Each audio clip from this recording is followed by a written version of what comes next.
So, good evening, everyone. Welcome again to our FRCS mentor group. Today, we're lucky to have Anwaar Kiani, who's going to give us his, who has recently passed exams, and he's going to give us his insight into what it took to pass the exam, but also lessons he's learned along the way, which I think is quite valuable in the process, because a lot of time each mentor has a different experience and insight into the exams, and it's worth listening and seeing what suits you as a person who's preparing and getting ready towards the exams, whether you're doing the exams very soon or planning to do it in a year or so. Today we have a good showing from our mentors. We have Hani Al-Basri, Siraram, we have Fuad Chowdhury, and one of our newest mentors, Siddharth Kamat, who's just recently passed as well. As always, when we are looking forward to fresh blood in the mentor group, so anyone, hopefully as you guys pass, you'll be all volunteering to provide your time for future mentorship. Without any more delay, Anwaar Kiani. Anwaar, hi guys, hi, I'm Anwar, and thank you very much for being here. I'm going to talk to you about, I've been busy with the exam almost 2 years, doing courses and everything, and working at different places. So I want to share the top tips which I had during that time. You guys have, if you haven't, previously people have talked about exam experience, about how to approach the short cases, long cases. I've seen videos. Amjad, he has done a good talk. I've seen that, and how to go to short cases, long cases, and everything. But what I'm going to tell you is the things which I have learned the hard way, or it was a luck factor, whatever you say. First of all, to start with, regarding preparation. Preparation, the best judge for your preparation is yourself. People say, when I passed part 1 in the first attempt, I did it, I worked hard. I had Farhan, one of the mentors, he was a close friend to me, and he guided me to do how to do it with the basic sciences, and I was weak till the very end. And what I say for part 2, I'm not going to talk about part 1 today. For part 2, everyone should assess yourself that, are you really ready for the exam? And if you're really ready with the knowledge and you can deliver the knowledge. Readiness is not about you have read the book 2 times, 3 times, or even 4 times. It's about, if somebody asks you something, can you actually nail that topic? Can you go into the discussion? Do you know the management? That's the first thing which I've learned, that you need to have a control on your knowledge. You have to have a grasp on your knowledge. And the second thing which I feel, people might disagree with me. They say that it's a day 1 consultant, DGH consultant's knowledge you require. I will elaborate on it. Day 1 consultant, I personally feel that you need more knowledge than day 1 DGH consultant. Like, for example, a foot and ankle consultant in DGH, he doesn't know more what I know about shoulders. And a shoulder consultant in a DGH, he doesn't know much about the hips and knees, the amount of knowledge I need to have to pass the exam. So it's not like exactly, yes, that's fine, trauma, management, and those things, but it is a tough exam. Don't take it easy. Don't, fool yourself or other people's. I had a very nice group. I had a few friends on the first attempt. They keep pushing me and bucking me. No, you're good. I was trying to pull out because I thought, being on a non-training grade, I was good with operating. My interest was hips, knees, and shoulders, which I have done personally. But the problem was, I never examined the patients according to the exam. In my clinics, nurses were very happy that I see 20-odd fracture clinic patients. And if you're not examining the patients according to exam pattern, which I did in my last attempt and last exam, because it took me longer to examine the patient. 5 minutes history, 5 minutes examination, and 5 minutes I talk to the patient, and it might be a bit more. But we don't do that. And I was worried. I was weak in basic sciences, and I wanted to pull out of the exam because of these 2 reasons. But I eventually, with the peer pressure, I thought, okay, no, you'll be fine in this. And I I regret it because I went to the exam and doing the short cases and long cases all together. If you're going to the exam first time, it's a different experience. Every one of you, every single of you, the people who have gone to the exam or the people who are going to go to the exam, your first clinical case, either a short case or a long case, your adrenaline will be different. You will find it different. I mean, if you're not well prepared, you will struggle. And if your first case in a short case doesn't go well, I mean, that happened to me. I'm telling my personal experience. The next two cases, even I knew them, but if I couldn't do well on the first one, I couldn't get to the diagnosis. People say, okay, no, you need to be systematic and methodical and this and that, all those things. I believe that the key to exam is your clinicals. And this November, last November, I passed. 6 months before that exam, I met a few of my friends are consultants now. I've been registrar with them. And they said, look, this exam that's the key thing I'm telling you, that you need to make a list of the cases. If you, I mean, let's say tomorrow, if you make a list of the cases, it would be 100, 110 cases. And you can't have more than that, to be honest. I mean, if you think about it, there's no surprise in the exam. I mean, I failed my exam. I can tell you about arthrogryposis. I didn't pick it up. I always thought arthrogryposis. I've seen the patients in pediatric clinics, but I thought they're kids. But I've seen a patient, about 35 years old lady with arthrogryposis, which I didn't get it. I examined it right. I did all the right things, everything. But examiner was not happy. He wanted to know the diagnosis. He prompted me when I tried to go to the forearm wasting. He stopped me, didn't let me examine the elbow. I might have picked that up. But what I'm saying, which I did in this successful attempt, I focused my preparation, I mean, on clinicals.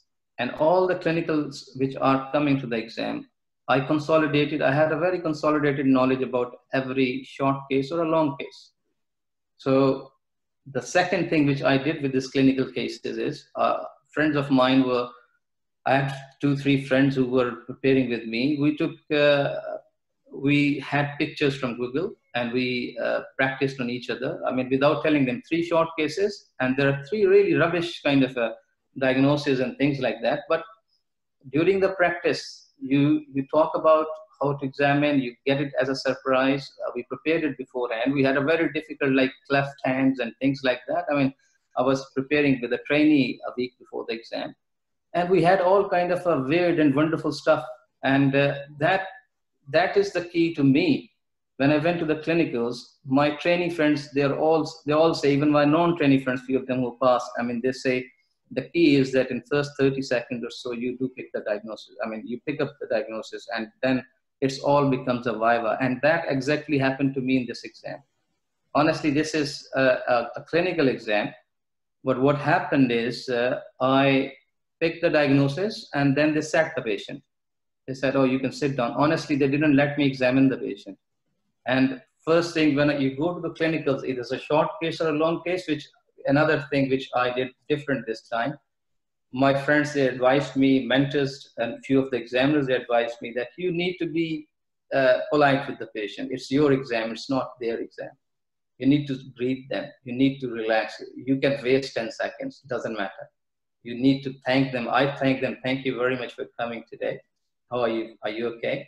So, and I didn't talk rubbish long sentences. Keep your sentences short. I'm Mr. Haq. I'm here to examine your hips. Is that okay with you? So that's how you go ahead, verbal consent. And then you start, and the scheme is the same. We all see that, look, feel, move, like for hips, for example, if you get a hip arthrodesis, hip, what would you see? You can't tell when patient is lying. You stand them up, you see that leg is short, you just walk them, they can walk, you comment on the gait. And you lie down, and as soon as you bend the hip doesn't move, and it doesn't flex completely. And then you have to tell, look, I think it's arthrodesis hip. So then they will go on to the viva, and then they ask you, why is it happening? So the people who say, some of my consultants where I work, they said, oh, you need the breadth of the knowledge, not the depth. I don't agree with that, because when it comes to the viva, if you score marks quickly and you get to the diagnosis, then it goes to the management, why it happened, what you're going to do. You can't tell every time I'll speak to my senior colleague or this and that. And I didn't do in this exam. I said, look, now what it needs further treatment, and also specialist treatment. People say, two of the examiners, I visited them, they were far away. And they said what they are interested in is they are interested in that you know the treatment. They're not interested in all the rubbish things which we have to do eventually. We have to cover, I mean, saying that, assuming this isolated injury and stuff like that. And you say triple assessment. I use word triple assessment, which I picked up from, I did Rishi's course, who's probably going to come on our forum at some point. Triple assessment is just a one word which covers history taking, examination and investigations. And according to the case, I say in my triple assessment, I would like to know this, and this in history, and this, and this investigation, I want to do it. On examination, I would like to find these things. And within all my Viva tables, and 1.5 minutes, I got to a point where they asked me about further specialist management, and they went to the complications, and then they went to the other spectrum of the topic, where in my first 2 attempts, I was worried, I was having a deficient knowledge, and I was scared to go brisk to get to that end. Because I was thinking, okay, I'll score 6. I'm not aiming for 6. If any one of you or any candidate is aiming that, okay, I'm happy with the 6, I can tell you they'll fail. There's no doubt about it that in exam you'll get some tough stations, some tough Viva tables. I always aimed for 7, and some of the topics which I've got my strengths and weaknesses. Basic science is still my weakness, but my arthroplasty, hips, knees, and shoulders topics, they were really good. And I knew some like literatures and stuff like that. And I targeted that, okay, if 10 of the topics in table Viva, let's say I'm getting 8s, that will compensate for everything. Or, I mean, if I target 8, then I get 7. 2 examiners giving me 7, that means I still got 2 extra marks, and in exams, they're huge. So the clinicals, I'll finish with the clinicals. I told you that I made a list of the cases. I prepared them. I prepared theory around them. I prepared examination. I practiced with my friends. I just randomly, we prepared pictures from the Google. We had some folders. I shared with a few of my friends who were taking exam. And that's so I went through. And I didn't have a single short or long case mishap, or I didn't pick the diagnosis, or. And that mindset, if even you know the topic, you're not going to perform well. So don't think that examiner can fail you. And going into the exam, whoever the examiner is, you need to stick your hand out and shake hand, look into their eyes, give them a nice friendly smile. It doesn't matter whoever examiner is. It's an Indian examiner, it's an Asian examiner, it's an Arab examiner, it doesn't matter. And that's the way they are judging you as a consultant colleague. And I was never shy. I never had any problem with my confidence. But as I think I wanted to convey you this message that if you are weak in one area of the exam, that damages your confidence. And then you go with a kind of a little bit of lacking the confidence and trying to go with a bit more speed up way, and that you want to reach to 7, you want to reach to 8. Because they are going to ask you difficult questions when you finish, when you tell them management, they are going to ask you about complications. And if you don't know the complications and how to deal with the complications, you can get in your specialist colleague with that. You won't say, I'll send to my senior hip surgeon. No, it's nothing senior. You are a consultant, they are a consultant. You say, I'll send to, let's say, adult hip reconstruction person for a DDH, a hip replacement. What are the issues? For example, I'm talking about DDH in an adult, and it needs a hip replacement. You guys need to know what they're going to do. They are going to have a custom-made implant. You need to know that what are the issues. Leg, you probably sciatic nerve problems, contractures, and all those things. You're aware of that. It's not that you say, oh no, I don't need to know that. This is a specialist area, and I don't need to know that. That was my kind of a false perception about the exam. No, you need to know that. And that's what the examiner told me, that they want to know the management. He says that, yes, they are interested in this, this, and this, but we are here to assess you that, are you an orthopedic consultant? Are you able to work as a consultant? And if you assess your consultants in your departments, wherever you're working in the UK, whenever your consultant is sending to a specialist area, he knows what are the options, what he wants them to, what he thinks that patient needs to treatment. So those things we need to know that. And essentially, if you know them, it's not a superficial knowledge. So that's the one thing. And now I'll talk a few points about Viva. Viva is most important thing, and it's your body language. I didn't read or revise anything from my Viva day. I had a very good clinicals. I was in Wrightington. I had few friends, they called me, they finished their training and things. They actually insisted that I shouldn't read anything.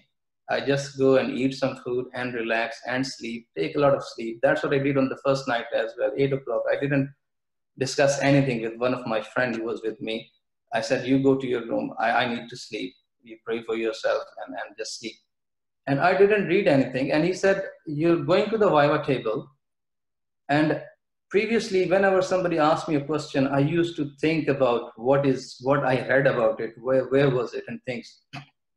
In my last attempt, I practiced a lot. I didn't have any deficiency in my knowledge, and I took it as they said, you need to take it as a discussion. It's not about you are just going there and they're asking you Viva questions. And if you're trying to remember something, you can't do a discussion. So if you are strong in your, let's say, hip replacement, and for example, I mean, if somebody comes with a problem with the hip replacement, you know what to do. And that's how you talk about it. If they have an infection, how you are going to investigate the infection, what are the bloods, what are the things, what are your options, and all those procedures. I mean, these are the things. And it looked like that I'm having a discussion. Like we always say that in like a trauma meeting, still we are treated. I mean, one of my mentor was very kind.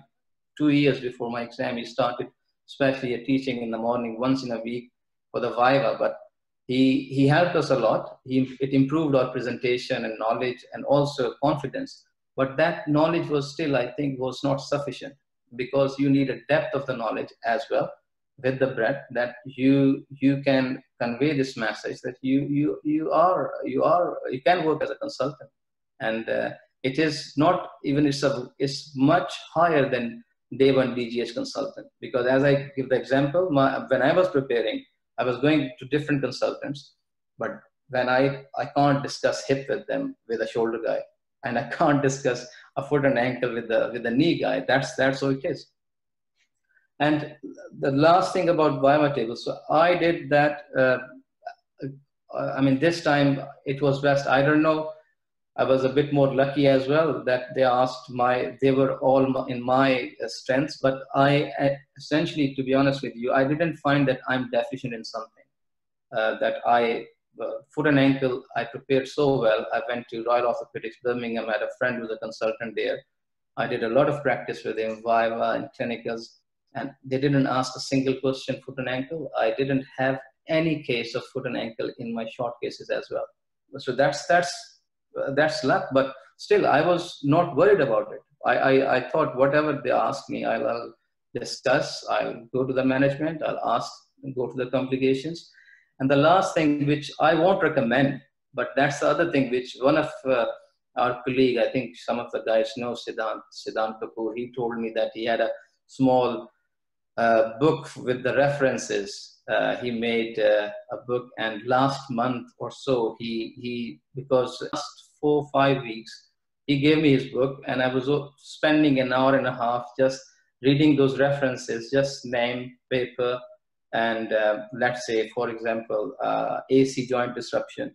I mean, you guys need to know about even classifications. They are fracture, and they asked me that classification. I told him, and that's their favorite, because one of my colleague had this case in the past, and they asked it. So classifications, then at the end, you can, I mean, I don't know, I don't recommend that, because I feel that I didn't talk a lot of about these evidences and things. Most of the things, the major things, I talk about NICE guidelines, I talk about BOS guidelines.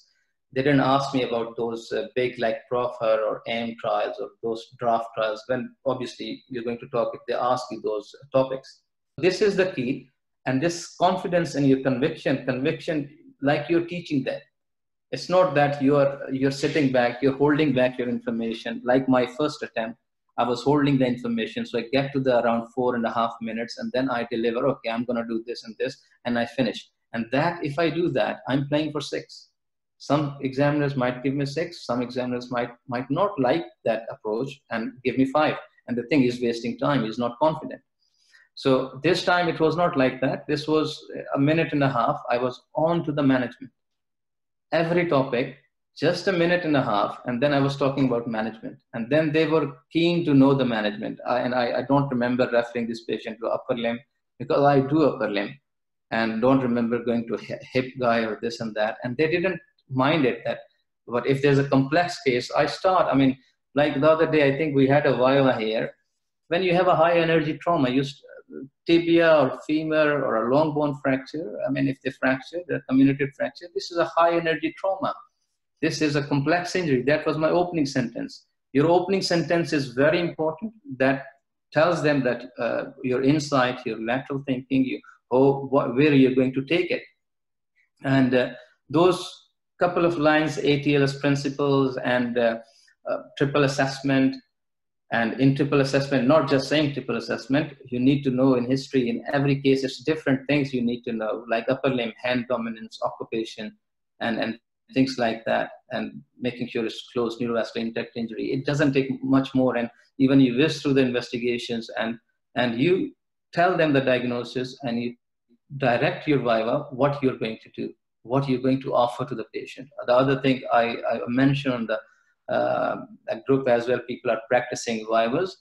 You use your buzzwords here, because in stress, in exam, you're not going to use it. I'm telling you honestly, if you don't use shared decision making, multidisciplinary team approach, I'll speak to the like a member of the teams and all those things. So these are the things you practice now, even with your colleagues. Last 2 months before the exam, you talk like you're in the exam.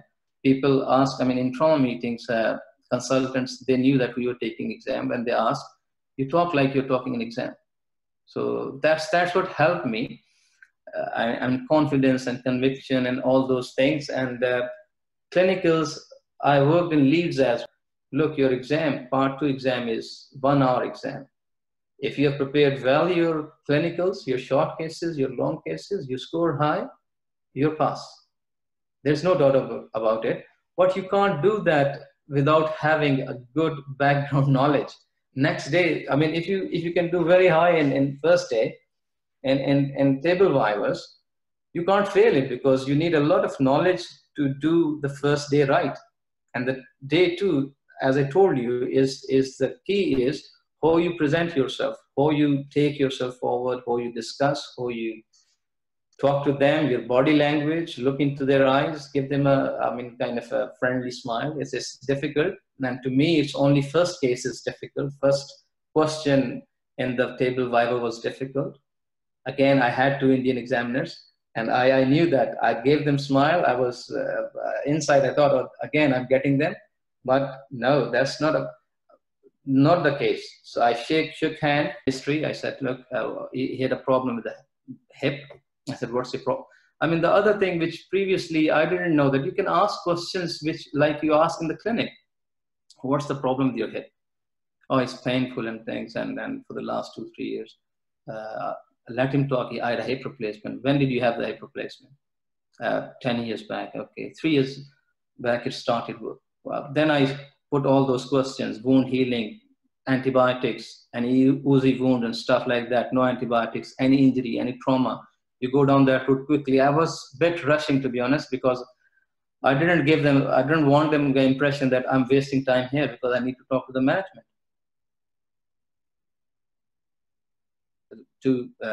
3 months back, it started causing problem. And I said, what did you have then? He said, oh, I was admitted. They did some operation. And then I said, did they wash your hip out? I mean, that's the thing. What operation did they do? I mean, he was saying that they took me theater, they opened up my hip, did the washer. I said, did they change some prosthesis, some lining of the joints and things? Oh, no, they didn't. They sent the sample and things. So I went, I asked all those questions. And when I was going to those like tick mark things, like any smoking, alcohol, drugs, allergies, any anticoagulation and stuff like that, and I was looking at them as well. They were also thinking that, okay, he is doing well and he's trying to go through it quickly. And examination wise, be clever. If patient has antalgic gait, don't walk it.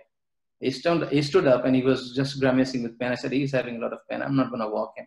He has got antalgic gait. He said, that's fine. Lying down. He was lying down. I said, can you bend your hip? He said, no. He just grimacing. It's painful hip. Then it went on to the, what else are you going to do? He started asking me leg length. He asked me about Trendelenburg gait and stuff like that. He asked me difficult questions. I must say, he's a difficult examiner. He asked me difficult questions. He went into Trendelenburg gait. If you guys know the Trendelenburg's test, you need to know interpretation as well. Because in exam, it's not, whenever you say Trendelenburg's positive, and then there's going to be a discussion. Why it's positive? What's happening? What's happening? Why the patient is lurching on the other side?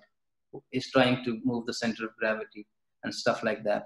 Leg length discrepancies, for example. In my first attempt, I was thinking I'm clever enough, I can pick up leg length discrepancies and this and that. But when you have a leg length discrepancies, you can, then they'll go further. I mean, I know in examination books, you do the Galeazzi and you can do other further testing as a supratrochanteric or infratrochanteric shortening. But the key is, you need to be slick. You need to be like confident on your feet. You shouldn't lose your confidence. This example I'm giving you just to make you aware that in exam, things can go wrong, but you need to stand on your grounds. You need to be really composed and confident. And that can only come with a good knowledge and good practice, right? I said, what's wrong with that? He said, exam there's a dress code. Although we say there is a no dress code, but there is a dress code. You need to dress smart, but you need to be dull. You don't want to be noticeable. You don't want to be noticeable in the exam. In my first attempt, I had a charcoal gray kind of a suit, which I used, he said, that's good. And I said, can I use, he was friendly. I said, blue shirt should be okay. He said, no, white shirt, simple, plain white shirt. And he even didn't let me wear that tie. He said, no bright colors, just a dull kind of a stripy tie, which I actually, on my way, I borrowed it from Usman, and his tie I used and I passed. He passed the exam with the same tie. So that was the whole picture of my exam, guys. So there are 3 or 4 important aspects which I stressed. Clinicals, right? Your confidence. You are the judge. We viva you, we grill you, but I can't viva you on, let's say, 300 topics of orthopedics. But you know where are you weak, how strong your preparation is. If somebody randomly starts talking about, let's say, periprosthetic fractures of the knee, you need to know the classification. If you don't know how to manage a periprosthetic fracture around the knee, and what things are you going to see? There's a classification as a type 1, 2, and 3. If you don't know the name, even you know what's type 1, type 2, and type 3, what treatment you're going to offer them, how you're going to investigate loosening, how you're going to see is a stable or unstable implant, and what are your options. You would like to rule the infection out and the bloods and those things, and what if it's infection, what are you going to do? And what if it's loose, what you're going to do? So that was, I mean, the thing which even I asked you now, I mean, if you're taking exam in, let's say, 4 or 6 weeks time, you should be able to answer that. Questions, please feel free, because that's the whole, my experience. It was a tough time for me for 2 years. This is the reality. That's how you should be. You should need to improve your knowledge to certain level, better than the day 1 BGH consultant. And be confident, behave like a consultant, talk like a consultant, and don't leave your weaknesses, and practice for the exam. So that's all. If anybody wants to ask something. Thank you, Anwar. Just a reminder to everybody, the exams are generally fair. I think. And I would like to point out I have a lot of grey hair, and I didn't dye my grey hair for the exams. But again, it's not necessarily one or the other. For example, I consider basic science vital for the exam, and I'm not telling you I'm amazing, but I'm telling you focus on basic science. From my side, I always thought it would bail you out in every table. I felt that when you have the knowledge for basic science, I think you are more confident in other tables as well. I know, Anwar, what you're saying, but I also know you are far better than you think in basic science as well. Well, I was not weak this time, Sean. No, you're Guys, far, don't far take me better wrong. I say than weak you're because giving I me. had other strong areas. I remember, I definitely, your basic science was on top of things. I just want to make sure that everyone understands that that's what Anwar was trying to say. He's, even though he kept saying he wasn't good at basic science, he was really. No, it's not compared to the other things. Thank you for clarifying. They probably might take it that it still pass the exam without knowing basic sciences. Reinforce what you said, aim for 8s. There's no point in trying to get a 6 because you will get 5s. You don't want 4s. And to make up a 5, it takes a lot of effort to get past the 5. The other point you made is very important, I think, the breadth of curriculum. If you look at the curriculum for trauma orthopedics, it is really broad. We are the one speciality in surgery where we've maintained the broadness of our speciality. And exactly as you said, as a consultant, you're expected to understand how everything is treated. Yes, we do suggest that you say things like, I will discuss this with my senior colleague, but we also remind you that you must explain what your senior colleague is going to tell you to do or say. So I will discuss this with my senior colleague, or I will discuss this with a specialist because it's a complex case, but the principles of management include X, Y, and Z. Finally, couple of things. Confidence. I agree with you. It's a game of confidence. It's like you're doing your driving test. If you're hesitating in your driving test, the driving test examiner is going to fail you. It's the same in the exam. If you speak with confidence and clarity, you're in an easier pass than someone who sounds not confident, not making eye contact, looking nervous and sweaty, and being prompted with questions, even though they might know the knowledge.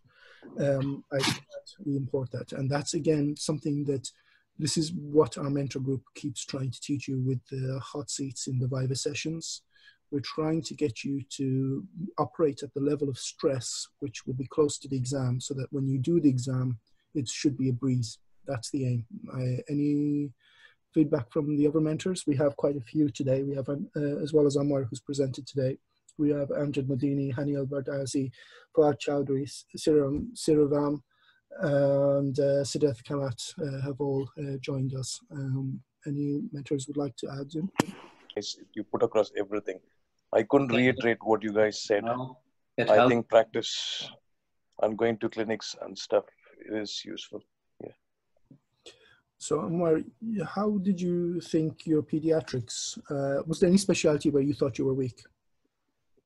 Well, as I said to you, Sean, I was only worried for basic sciences, table Viva, but honest to God, and I'm going to send them an email to see my scores, but that went very well. As you were right, I feel that it's weak, but only weakness in basic sciences for me was statistics, which I prepared from our YouTube videos. I didn't read much in the books and stuff. And the other thing was genetics. Again, we had a lecture on mentor group, had a lecture. I prepared them. I can talk about them. I could have covered to get, let's say, a respectable 5. And few things you can't learn in life, especially at my age. I can't get to the statistics and stuff. So I thought I have basics knowledge. I had prepared it, but I didn't have any problem with any of the table Vivas. Pediatrics was not my weakness, because Bristol pediatric examiner, he helped me a lot. I went to his clinics, I had discussions with him and all those things. So I didn't have a problem with peds. Hence, it's interesting that you said you went to somebody who had who taught you pediatrics, because this is something I'm noticing. I noticed when I was sitting the exam, and I'm sure a lot of the candidates, there are areas where we have a weakness or let's say less experience because of the jobs that we're doing. So a lot of us would be mostly in adult-only hospitals and wouldn't see many pediatric cases or complex pediatric cases. You may be lucky in managing pediatric trauma, but you wouldn't be doing the elective work. So the same in hands, for example. Hands are very hard specialities to work in because there's such a shortage of posts for the trainees. But you went to somebody and you spent time and you sat in the clinic. I spent extra, I mean, I did extra effort. I spoke to them, went to their clinics in my spare time. And they were kind to me. I mean, in this country, I've noticed if you go to the people and say, look, I want to learn, I need help, they help, they will help you. Sean and Anwar, I think pediatrics is one thing which we don't have enough exposure. And I think I was lucky in the sense that when I applied for the exam, one of my supervisors said, I would like you to do pediatrics before you take the exam. And I did pediatrics 6 months before I took the exam, and that was really helpful because it helps in the not only in the MCQs, but only in the clinicals and the vivas, because we have to do pediatrics anyway if you want to go through the Caesar route. So why not do it before the exam? It helps you like in preparing for your vivas and clinicals as well. Yeah. We're not just focusing on pediatrics. Any specialty you are weak in, you haven't had that much experience, we do recommend you do try and compensate for that, either by spending time with consultants as extra time in their clinics, going to their theatres, or even trying to meet them and talk to them about practicing for vivas. I know some of our mentors have done supernumerary posts in their specialities just as just so that they can learn. And for me, what I had done was I literally picked up every course I could find in the specialities I knew I didn't have enough experience, or my experience is, shall we phrase it, outdated or not recent. So I went to every course I could find. I tried to attend and read as well as listen to anybody who was talking about those specialities. And often I'd try to find somebody who had done the specialty and go through vivas with them as well as clinical examination. Regarding courses, sorry, I missed this last point, was the courses, they're very important. I mean, in my previous exam, I thought, no, I know everything and I can reproduce it and things like that. But courses before the exam, 2-3 weeks going to the exam, they will polish your everything, to be honest. You're into that exam mode. You talk like you're in the exam and all those things. And that was, I must say that. I mean, I know they're very expensive. Not for learning. Courses are for practice. Before the 2-3 weeks before the exam, if any of you is going that you're going to learn and that will help you to pass the exam, no, that's wrong. Those courses are there to polish your knowledge and your talking skill, your viva skills, your clinical skills. And in clinicals, I would say, okay, you still see them, you learn a bit, but vivas, if you're going there and you're thinking that now you're going to learn something new and things, I think one shouldn't take the exam and delay the exam. So that's my opinion. Exactly. Okay. Thank you, everybody. We'll move on to the Viva part of this session tonight. We've had a total of 33 participants in the lecture. Anwar Al-Haq, thank you so much for your presentation and your insights.